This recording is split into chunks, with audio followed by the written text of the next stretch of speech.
25 তাৰিখে গুৱাহাটী মহানগৰৰ শিল্পগ্ৰামত অনুষ্ঠিত হোৱা ৰাইজৰ দলৰ পঞ্চায়ত নিৰ্বাচনৰ বিজয়ী আৰু বিজিত প্ৰাৰ্থীসকলৰ সম্বৰ্ধনা সভা তথা পৰ্যালোচনা সভাত আমি ৰাইজৰ দলৰ নেতৃবৰ্গ নিৰ্বাচিত প্ৰতিনিধিসকল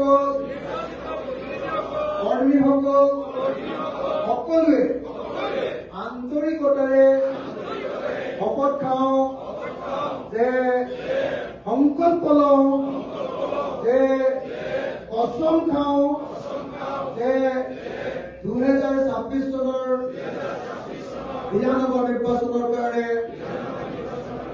আজিৰ পৰাই আমি নিজকে সাজু কৰিম। অহা কালিলৈ পৰা আমি নিজ নিজ ঠাই দলৰ সংগঠন শক্তিশালী কৰিবলৈ দলৰ সংগঠন মজবুত কৰিবলৈ আৰু দলটোক সংবৰ্ধন কৰিবলৈ আৰু মানুহৰ মাজলৈ বিয়পাই দিবলৈ কাইলৈৰ পৰাই কামত নিয়োজিত হওঁ।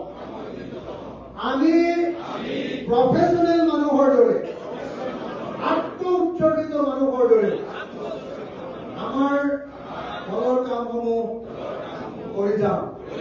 দলে কেন্দ্ৰীয় কমিটিয়ে দিয়া সকলো সিদ্ধান্ত সকলো অনুৰোধ সকলো নিৰ্দেশ আমি মানি লওঁ।